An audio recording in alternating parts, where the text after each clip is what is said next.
It's not even controversial anymore. People know in Florida their freedoms are going to be respected. Miranda, hello. Hello. Wonder how much longer your governor is going to be in the presidential race.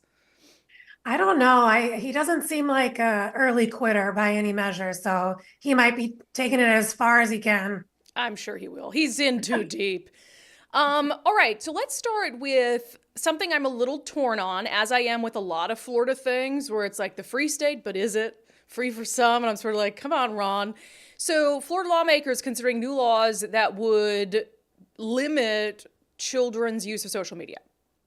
Yeah, it would basically require kids to verify their age under the age of 16 for any social media like Instagram, TikTok. What are the other ones they got out there? I think there's some new one I don't know about. Kids, but Facebook, etc. Which I'm with you on that. I don't really know how I feel. I don't have kids, so it's hard for me to have a pretty direct opinion on it. But when I do see some kids on social media, I'm just kind of like, aren't they a little young for that? Because it can be quite the disturbing, way to not only waste your time, but also just exposure to things. Yeah, and then one of the other things, HB3, it would require pornography websites verify visitors are under 18. How are you going to do that? I mean, there's like booze sites where it says, click here to say, yes, you're 18. But all that really does is it covers their ass, but it doesn't actually verify that someone's under or over 18. So I don't understand that. But with the social media platforms, I mean, I think it comes down to parenting. I think you just got to let parents parent and decide whether their kids should be on it or not. I get it that it's destructive, but in a state like Florida where it's like freedom and, giving parents choice and stuff, it's like, well, you can't say you want them to have more control over their child's lives, but then keep restricting it in one direction. It's true. And, there's also like, I see in these younger generations, these apps being a great platform for these young kids starting businesses too. And I think that that's also like to take that away from kids who are using it to grow a business, or these kids that make those Taylor Swift bracelets and sell them and stuff like that. Like there's so many other ways to use the platform. And like you said, it should just come down to the parents' decision to let their kids use it or not. Yeah, Nicole and I talked about a story yesterday that's sort of in a similar vein out of California. They're contemplating banning tackle football for kids under the age of 12. And I guess, for that one, I'm like, because I have so many concussions, I'm like, I get it. I don't think kids are tackling that hard anyway. But it is also about if a parent wants to let their kid play, do you let them make that decision? Yeah, I don't know. That one, there's so much science behind the dangers of tackle football that it's kind of like would be stupid to ignore it. But again, that does come down to a parent's choice to let their kid partake in something they know what could happen. Yeah, and there's got to be reasonable guardrails. I get it. That's why we don't let 12-year-olds walk around with Glocks, right? You're not like, oh, parent can decide whether their kid can have a shotgun. No. So there has to be some reasonable guardrails as a society, but I think it's a constant debate and question. I'm not saying I have the answers, but about where those guardrails are and when it is in the realm of parents and when it needs to be in the realm of the government. Okay, yeah. Ron DeSantis is saying that they're going to be a sanctuary state for students fleeing anti-Semitism. Yeah, he's asking university leaders to make it easier, to allow an easier route for any student from across the country who is fearful for their safety or their lives during all these pro-Hamas, anti-Semitic protests that seem to be happening kind of everywhere.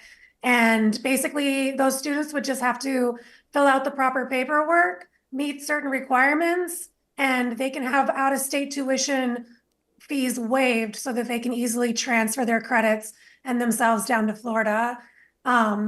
We are not free of anti-Semitism. I don't think you can escape that in any state.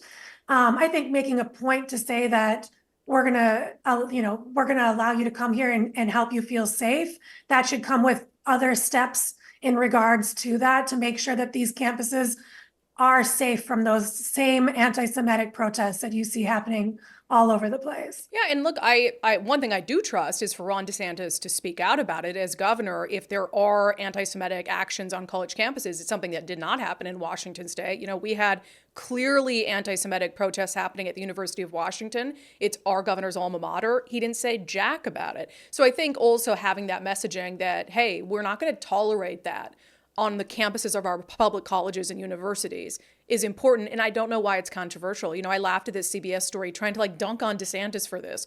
Florida welcomes students fleeing campus anti-Semitism with little evidence that there's demand. It's like, okay, blue state governors do stuff for the optics all the time, and you don't see headlines like this.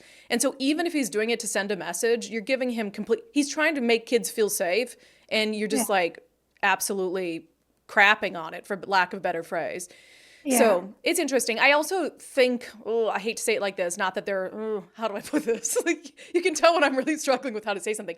I would hate to see kids take advantage of it, to say, oh, I want in-state tuition in Florida. I was going to go there anyway, so I'm just going to say I'm, scared of anti-Semitism in the college in my state or whatever it is. Okay, The final one. You know me so well. You know I love a good alien story. So the internet is all flutter because there are claims that there was this huge police response to a mall in Miami because there was an alien.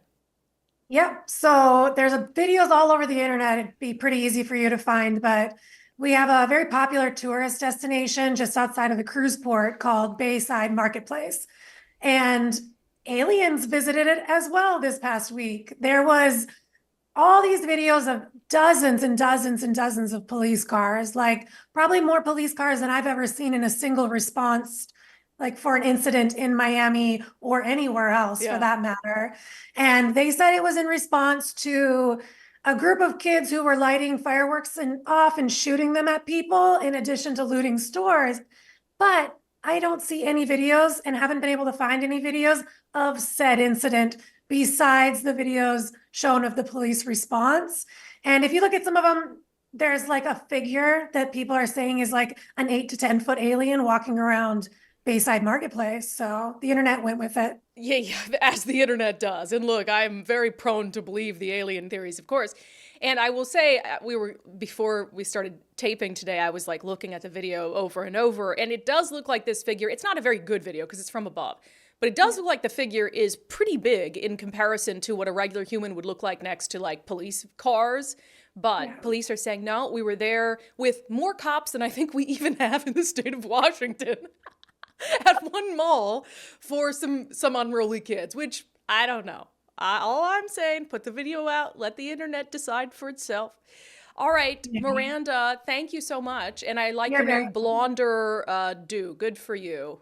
Thank you. It's almost summertime in Miami, so I'm just trying to go with the flow. It's always summertime in Miami. All right, we'll see you next week. Bye. It's not even controversial anymore. People know in Florida their freedoms are going to be respected.